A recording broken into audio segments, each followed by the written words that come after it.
Swayam Prabha. Digital India. Educated India.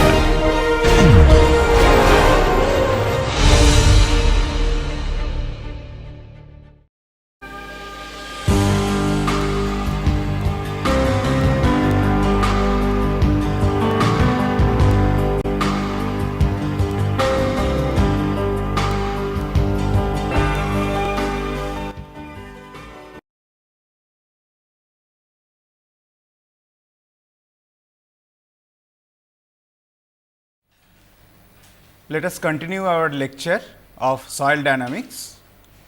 In today's lecture, we are continuing with our module 5, that is machine foundations. A quick recap what we had studied in the previous lecture. We have solved a model example problem for design of block type machine foundation using Tschebotarioff's reduced natural frequency method.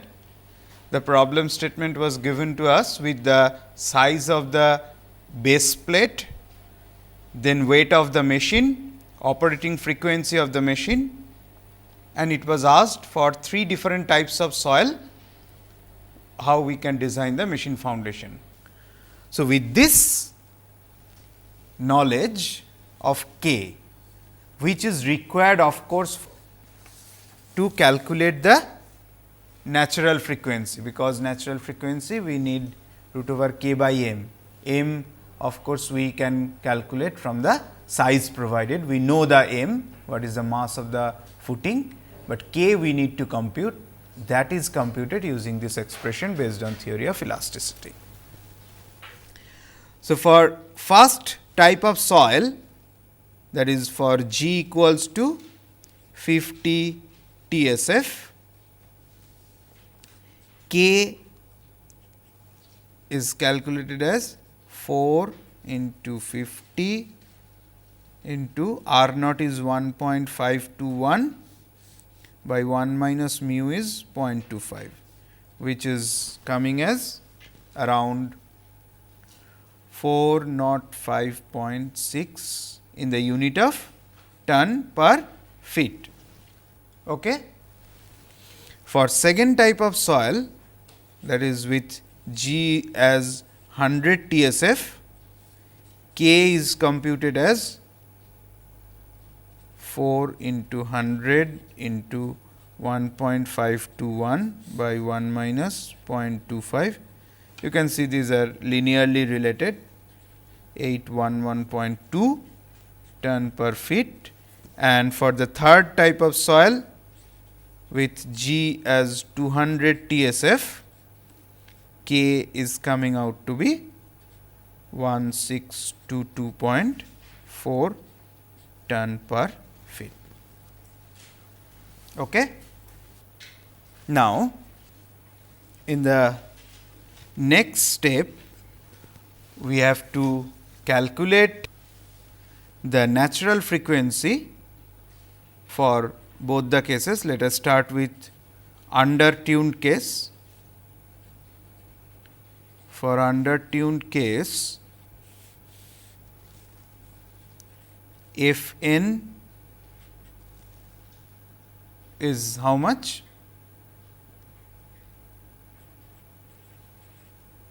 3000 RPM. F n, we can write it like this, k by m into 60. Do you agree with me? Omega is root over k by m, omega 2 f is omega by 2 pi, and revolutions per minute, that to second. So, that is why 60. Clear? Therefore, m comes out to be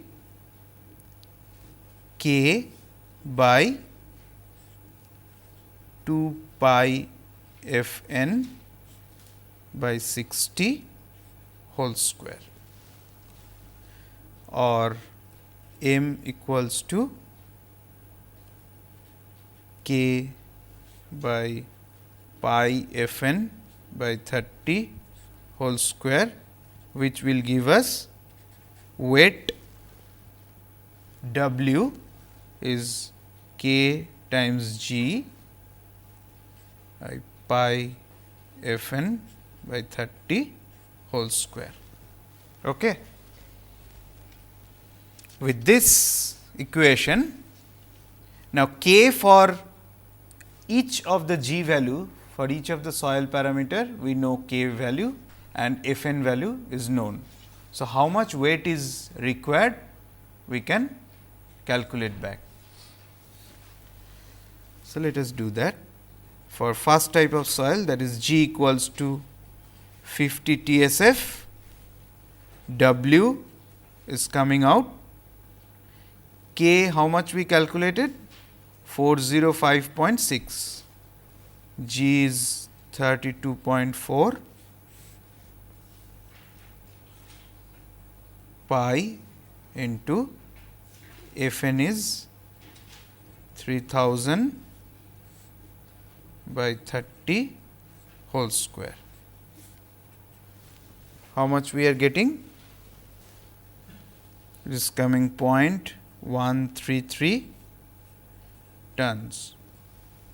So, weight of the foundation required is W minus W m, which is giving us negative, means theoretically no foundation is required. So, but as I said, we can provide the minimum size. So, whatever minimum size is provided for this case of undertuned is good enough. Now, the same thing if we want to do for overtuned, let us see how it comes. So, for overtuned case, we have F n as 1000 RPM, right, and the expression remains same, that W equals to K G by pi F n by 30 whole square. So, for the first case of soil with G equals to 50 TSF, W we are calculating 405.6 into 32.4 by pi into 1000 by 30 whole square. It is coming 1.2 tons. Okay, let me clear this point. The G unit, what I have told at the beginning, that is kg per centimeter square. What is that kg? kgf, kg force unit. Then only it is equivalent to TSF, okay, in weight unit, not in mass unit. Do not think that that is the mass unit in the G. Tschebotarioff's method is sufficient, not fully. It says after providing the foundation size, in this case it is far away from the whatever we are providing.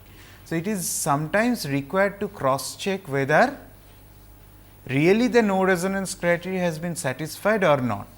So, hence to do that we have to recalculate back.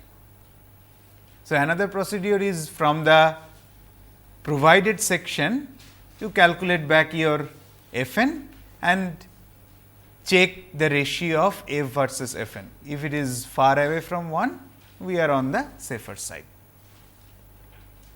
That is the reason why we are doing this. So, what we found for G equals to 50 TSF in both the cases of undertuned and overtuned, theoretically no foundation is required to be provided, but for the practical implications we provided the minimum size. That is why the minimum height of the or minimum thickness of the footing as 150 millimeter is provided. Coming to the third case, I am not doing the second case, that is repetitive. For the third case, so that I can show the difference at least, let us see what it comes. For under-tuned case with case 3 of soil, that is G equals to 200 TSF, we are getting W as, how much is K value for 200 TSF? 1622.4, right? 4 divided by pi into this by 30 whole square. How much it is giving us? 0.533 tons. Again, theoretically nothing is required. Let us check the over-tuned case.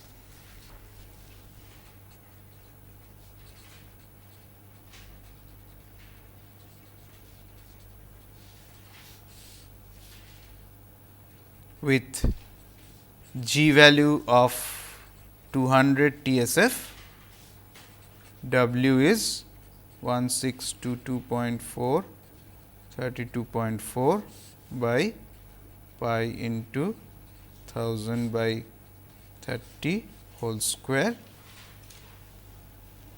4.8 tons. Okay. So, in this case, weight of foundation required is W minus W m, 4.8 minus 0.5, 4.3 tons. Now, this much weight is required to maintain no resonance criteria, from which what we will get? Area provided, A is how much? We had provided area 7.2656 feet square, right.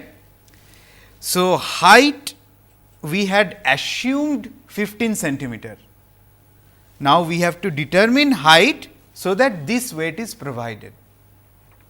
How much height is required? Then 4.3 divided by 7.2656 into unit weight of concrete is 0.0708.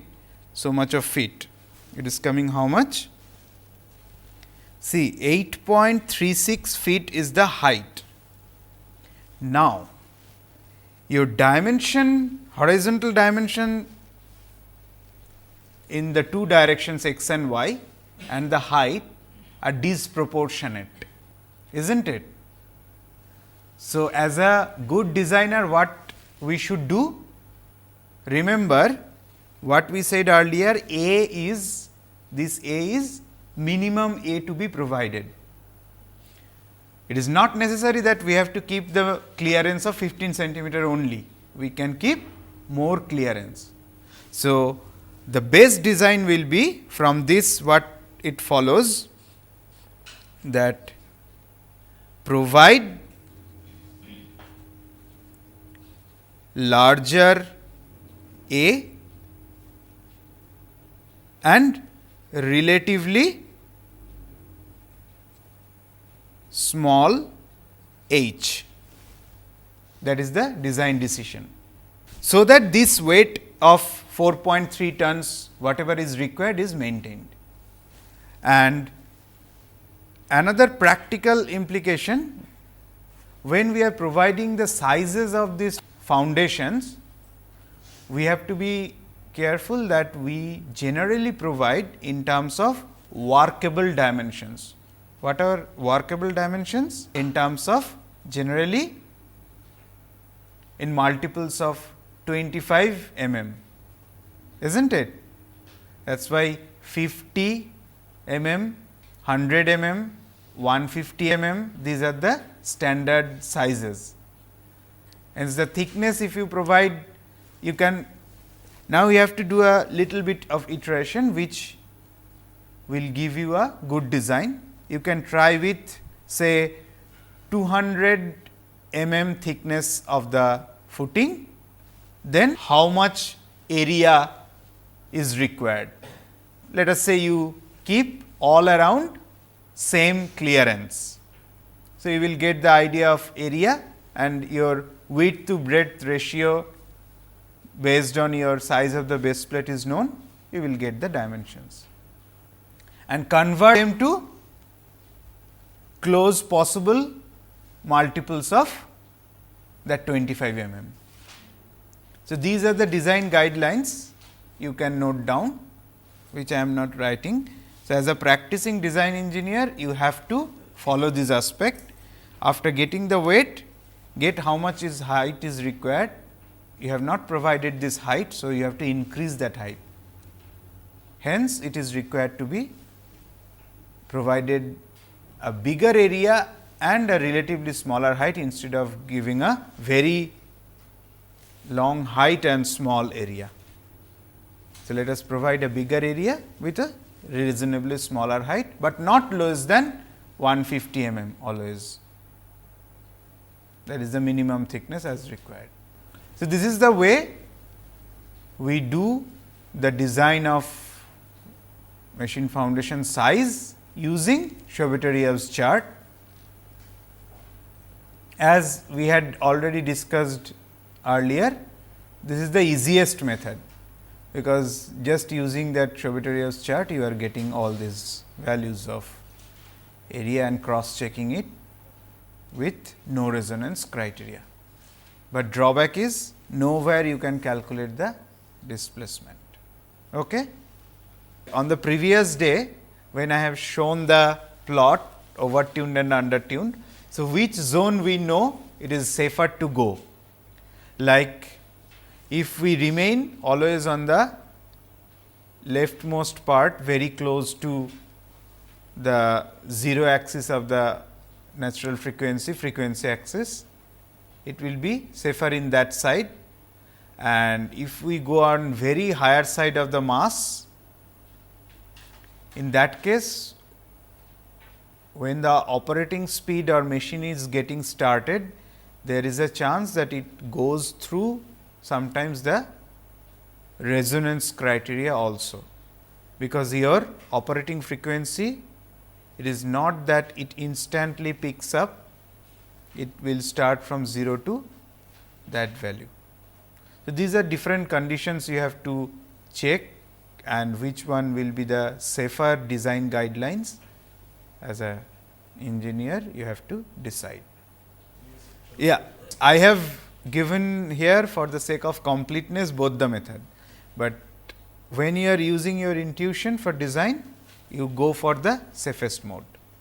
And also, as I said, if it is mentioned reciprocating or rotating type of machine, it is well understood whether overtuned or undertuned, which one you have to take.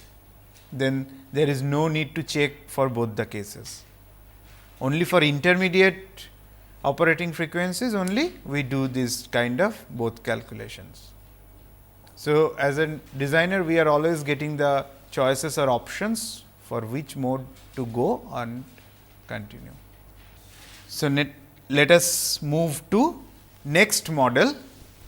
Our next design procedure is using MSD model, Mass-Spring-Dashpot model. In MSD model, for different modes of vibration, the soil spring stiffness and the natural frequency, how they are calculated, how they are modeled, it is shown in this slide. The first figure, this figure A, is showing for vertical mode of vibration. So, this is the applied dynamic load. In the z direction, it is vibrating.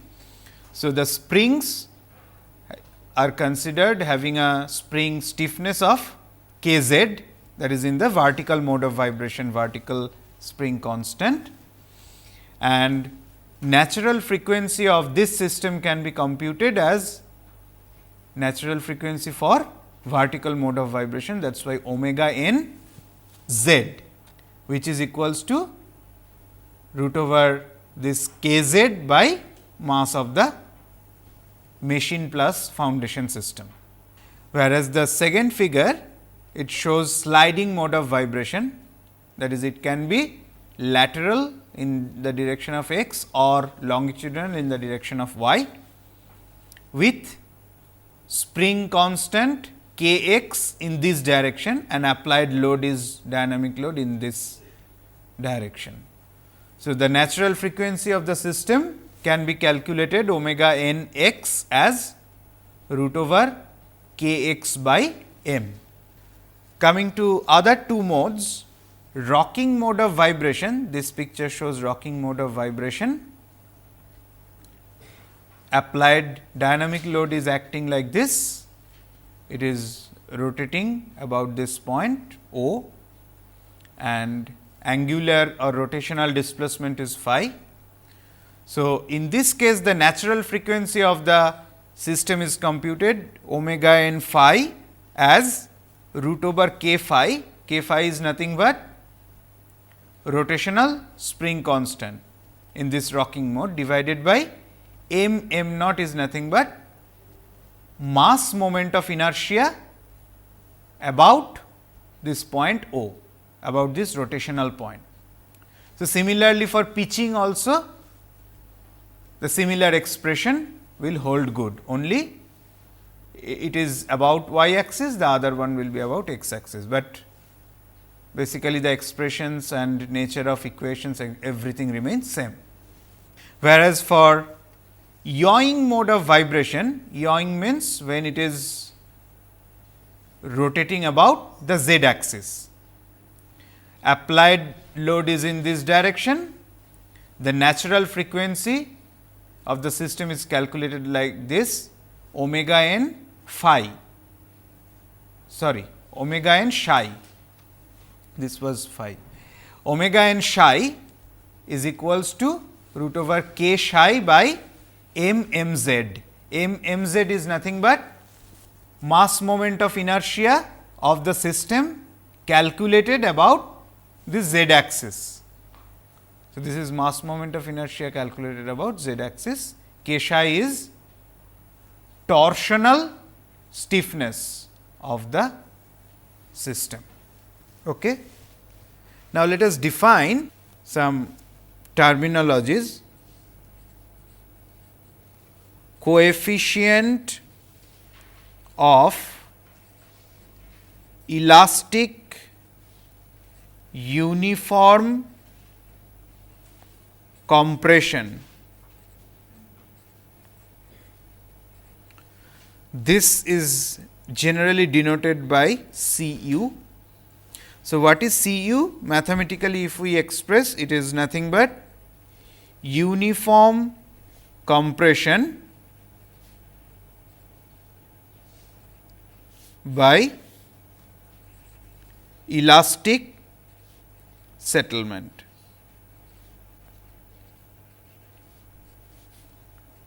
So, say small p by S e, which actually we had seen for cyclic plate load test. Can you recap? This is uniform compression is nothing but load per unit area by elastic settlement. So, using this what we can compute kz, that is spring constant for vertical mode of vibration, that is given by P A times S E. Therefore, k z is C u times A. That is the use of this coefficient of elastic uniform compression, from which you can compute vertical spring constant for vertical mode of vibration, and A is the area of the base plate. Another terminology, coefficient of elastic uniform shear, C tau. Here the relationship is k x equals to C tau times A. So, using coefficient of elastic uniform shear C tau, we can get the horizontal spring constant k x or k y in whatever direction we are considering the shear, multiplying with the area A. Next, another terminology, coefficient of elastic non-uniform compression, that is C phi, denoted generally by C phi.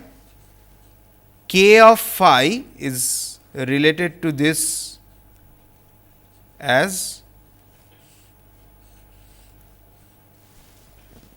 so K of phi calculated using coefficient of elastic non-uniform compression times the area projected, whereas coefficient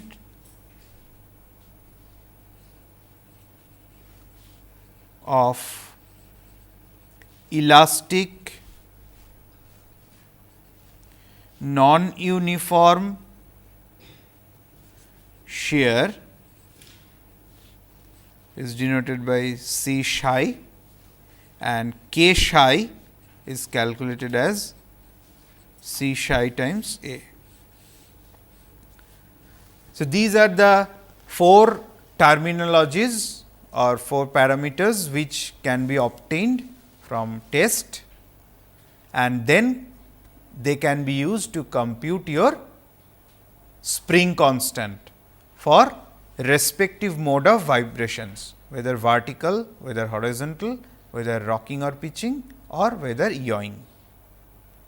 How it is done? Generally, what is the standard procedure for from the test, field test? We compute the first one, that is Cu, or sometimes it is called Cz also. Let me put it back here. Either Cu or Cz. Earlier we had used Cz. You remember, for your lecture on cyclic plate load test, we had used Cz also. That is also used. So, we compute Cz, and other remaining parameters we generally compute from the relationship between these individual coefficients. It is easy to determine the relationship between coefficient of elastic uniform compression and coefficient of elastic uniform shear and other coefficients. So, you can note down these coefficients are correlated. Now, Barkan in 1962, it proposes some correlations of Cu with other parameters. Cu is about 2 times of C tau, C phi is about 2 times of Cu, and C tau is about 1.5 times of C psi. So, these are the 3 expressions which can be easily derived just by using the compatibility of different modes, equating their spring constant and their relationship for different modes of vibrations, from which you will get in the site, as I have mentioned, we just determine Cu, and then using these expressions we calculate C tau by using this expression. Once the C tau is known, C psi also can be obtained, and from Cu we can get C phi also. This is the way we calculate generally all these coefficients, and then from these coefficients we will get the spring constant in our analysis using MSD model, because in MSD model we must know the spring constant, then only we can proceed further. What our IS code says, IS 5249, it recommends the value or relationship of Cu as 1.73 times C tau and C phi as 2 times Cu equals to 3.46 times C tau. So, these are the relationships given by IS. These are nothing but factored relations which can be used for the design purpose. So, now using MSD model for each of the modes of vibrations, let us see how the design can be done. Let us look at here. First, we have to do the analysis. In vertical mode of vibration, this is the block type of foundation, block resting at a depth of df below the ground. This is the embedment depth. Base area is A. This is the dynamic load P naught sin omega t. And in the second picture, it is showing block resting on the surface of the ground, which is always obviously not the case. We have to provide a minimum embedment depth always of 150 mm. Soil, if it is replaced, this soil is replaced by the equivalent spring, then Kz are the spring stiffness in the vertical mode of vibration. And if we put it in our conventional single degree of freedom mass spring system, it will look like this. Obviously, if we add the dashpot also will come into picture. So, what is the equation of motion for single degree of freedom? Ignoring dashpot, it will be m z double dot, that is z double dot is nothing but acceleration in z direction, and k z times z is p naught sin omega t. And k z we have seen equals to Cu times A. Cu is nothing but coefficient of elastic uniform compression, we have already mentioned. So, omega n z, that is natural frequency, is calculated root over k z by m, which is nothing but k u a by m. Now, Cu is already obtained from the field test, as I have mentioned. So, you can get your k z, from which you will get your omega n z. How the amplitude of motion is calculated? Amplitude of motion A z. Why A z? Because in the vertical direction this amplitude will come, right. So, this will be p naught sin omega t by k minus m omega square. This we had already derived in our MSD model analysis. So, if you put the expressions here, it will be m times omega n z square minus omega square, where this omega is exciting frequency and omega n z is natural frequency of the system in z direction. And this maximum amplitude will be obviously not this sin of omega t will be involved. So, p naught by m times omega n z square minus omega square, this value should be less than 0.2 mm as per our IS design codal guideline. And also this A z value has to be checked with Richard's chart for the third criteria, that is, it is not annoying to the people working in the surrounding vicinity or to the adjacent structure. So, these two has to be checked. Now, if the damper is involved, which is the practical case, obviously this equation will involve the damping ratio also. You know that equation, right? The expression will be A z, that p naught by k root over omega 1 minus r square whole square plus 2 eta r whole square. So, that is the expression. So, remember it is nothing but the same whatever we have studied in our module 2, that is to compute the amplitude in the vertical direction. Okay? There is nothing new as such. only the design procedure has to be followed, and where from you will get the k value, these are the guidelines. Coming to next mode of vibration, that is sliding mode of vibration. Now, in the case of sliding mode of vibration, this is the applied dynamic load and sliding displacement is x. So, our equation of motion is for a single degree of freedom system m x double dot plus k x x equals to p x sin omega t. K x is that horizontal stiffness, which can be calculated as C tau a. We have seen just now C tau is nothing but coefficient of elastic uniform shear. So, natural frequency of the system omega n x is nothing but root over k x by m equals to root over C tau a by m.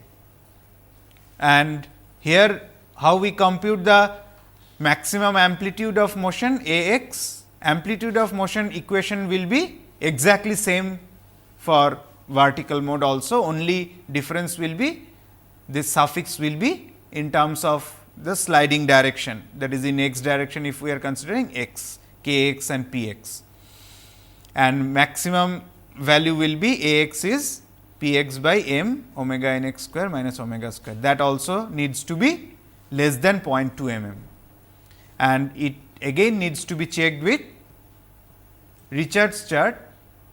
Originally it is Blake's chart given in Richards book, right. So, for horizontal mode of vibration, that needs to be checked. The same expression. So, if damper is involved, it will be p x by k x root over 1 minus r square whole square plus 2 eta r whole square. Okay. There is no difference, only instead of vertical here it is horizontal. Now, let us come to rocking mode of vibration. Rocking mode about this point O, it is rocking, this is our x axis. So, the axis perpendicular to this plane, that is coming out from this is nothing but our y axis. So, m y applied dynamic load m y is nothing but, let us say it is harmonic. So, m naught sin omega t, m naught is the amplitude. So, that is why it is creating this rocking mode of vibration for the foundation, and when it is subjected to this kind of rocking mode of vibration due to the load m y, the weight gets shifted from this C g to this C g. Okay. And let us say L is the height at which the C g of machine plus foundation system was existing. L is the height at which from the base of your footing, the C g of entire this foundation plus machine system is located. So, that will be shifted here. Let us say for small angular rotation, phi is our angular rotation, this distance will be L phi. How the pressure will get generated at the base of the footing because of this type of rotation? Pressures will be, pressure distribution will be this rectangular uniform pressure is nothing but static pressure, right, P S T, and the dynamic pressure will be here compressional, here tensional. So, that is why the hatched portion is nothing but our dynamic pressure getting developed at the base of the footing. Now, let us consider that A is the dimension of the footing in x direction, L is this length at which we are considering an small infinitesimal strip, where the dr is nothing but the soil resistance or soil pressure, and dA is the area on which it is acting. So, moment due to this soil reaction, at this infinitesimal place, it will be dr times dA times this L, moment about this point O, about this axis, is not it? That has to be integrated over the entire area. So, if we express it in terms of the soil properties, the reaction, it will give us C phi L phi dA times L, C phi over the entire area dA L square. It will finally give the expression C phi times I times phi, and it acts in the anticlockwise direction, where this dr is soil reaction acting over the small area dA, L is the distance of dA from the center of rotation, phi is angular displacement of the block, and I is moment of inertia of the contact area about an axis passing through the centroid of the base contact area.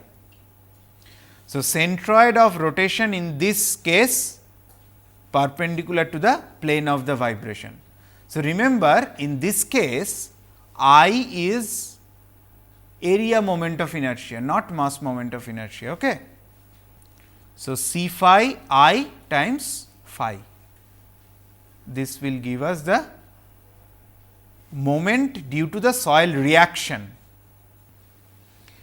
Now, in this case it is assumed that the soil reaction dr at any point is proportional to the displacement of L phi, and at that point C phi is the constant of proportionality. That constant of proportionality is nothing but what we have defined as coefficient of non-elastic, non-uniform compression, right?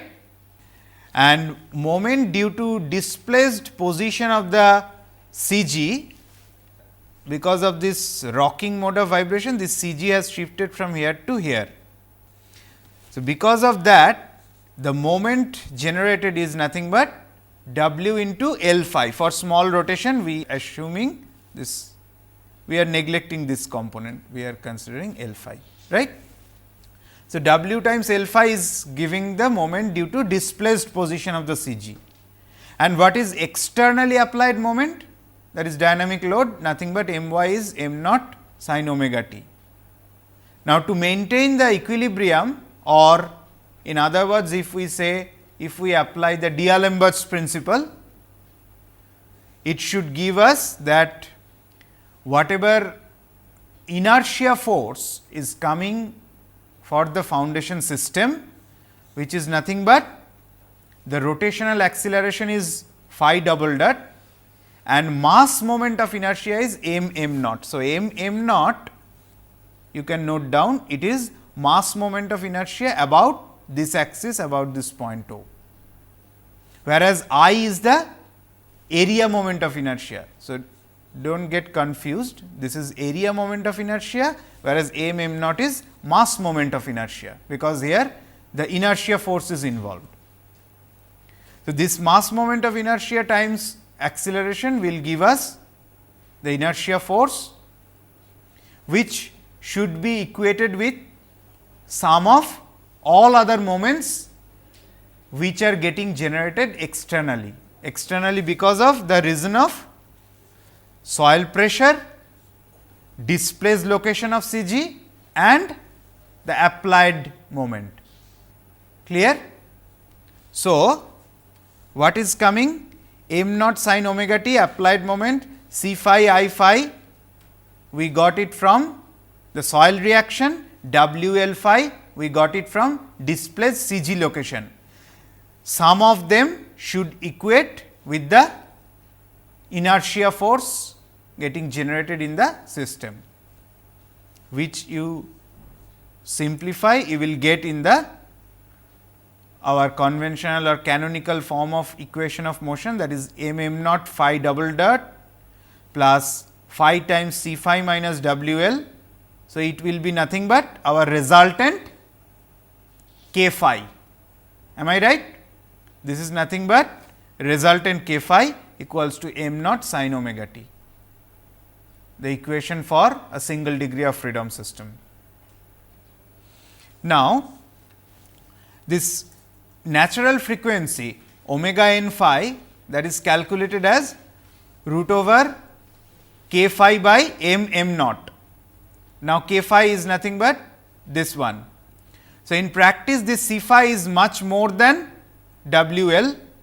So, we can consider this equals to root over C phi I by m naught, and maximum displacement A phi will be this m naught, that is externally applied moment amplitude divided by m naught, that is mass moment of inertia of the system about axis O, times omega n phi square minus omega square, so much of radian. In this case, I will be what I was telling you, the area moment of inertia, that is nothing but for a rectangular foundation B A cube by 12, where A is the dimension in the direction of about which it is rotating, right, and B is the another horizontal direction in the perpendicular direction of the foundation. Clear? So, A is the dimension in x direction and B is the dimension in y direction, and f n phi obviously can be represented by this expression. Now, if I ask you how we will check this maximum displacement A phi in terms of the guideline or stipulated displacement or the reference displacement, can we do that? Yes, this is angular displacement. If you multiply this with respect to your height, you will get how much is the projected linear displacement, right. That will have to check against that 0.2 mm. Is this clear? So, if we multiply this with the height, you will get the linear dimension of the maximum possible displacement, that needs to be checked with 0.2 mm, which is specified value. So, with this we will stop our lecture today here. We will continue further in the next class.